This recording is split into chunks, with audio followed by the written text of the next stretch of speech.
Hello, I'm Hannah Kaplan, and this is the WCS Wild Audio Podcast, where you'll find reported audio stories covering the latest news and newsmakers from WCS's field sites, zoos and aquarium, and their conservation partners. We've got a great show today, so let's get to it.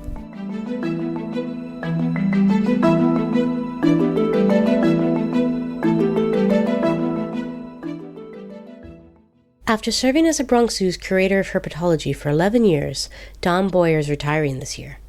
To catch up with him before he leaves, WCS Wild Audio's Nat Moss toured the Bronx Zoo's Turtle Propagation Center with Don to discuss some of the highlights of his inspiring career spanning over 40 years and the Bronx Zoo's efforts to breed highly threatened turtle species and return them to the wild. I caught up with Don one morning this spring as he was making his rounds in the Zebra House, a Renaissance revival building that has not housed those iconic black and white cousins of the horse for decades. Instead, we entered to the hum of aquatic filters for tanks holding animals that could really not be more different. All right, so Don, where are we right now? So we're in the Chelonian Propagation Center. This is a group of 4 rooms that we have in the old Zebra House. The Zebra House was used for zebras back in the early 1900s when the zoo opened.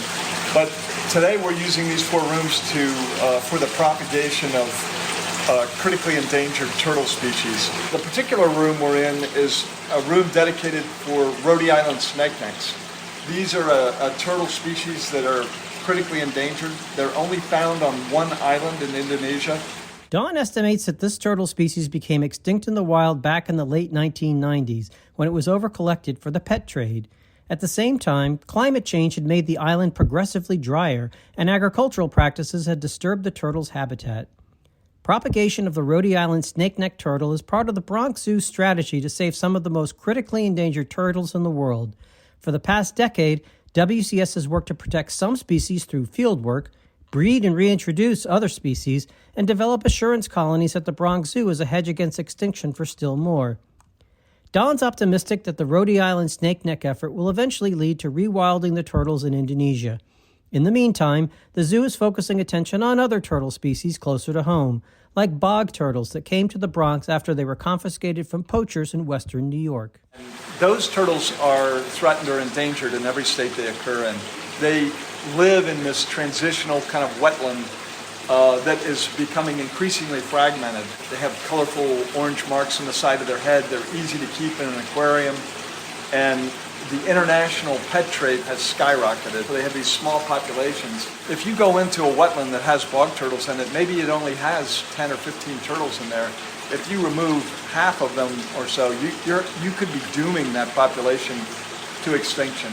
Don says this is a problem for turtles around the world. They're being taken out of their habitats in numbers that are completely unsustainable. That creates a critical role that zoos, organizations like the Turtle Survival Alliance, and others can play in trying to stem that tide. It's work that Don has pursued with passion across a long and varied career, though he says his first fascination for reptiles began as a boy in Maryland.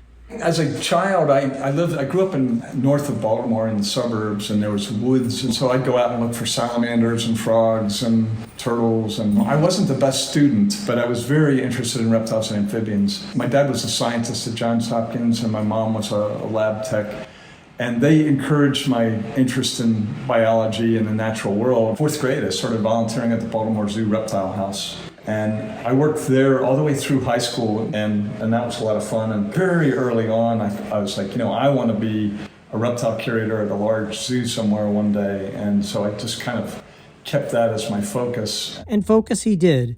From his first job at the San Antonio Zoo, Don moved successively to the Dallas Zoo, where he worked for 13 years, then to the San Diego Zoo, where he spent the next 16 years, becoming curator of reptiles before joining the Bronx Zoo in 2011.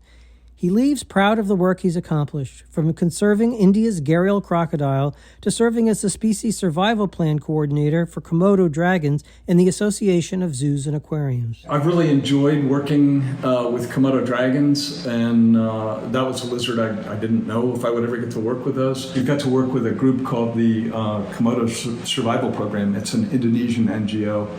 And we've driven about $175,000 to that program from a collective of zoos. They do population surveys, prey surveys, So their work is really informing the conservation decisions in Indonesia.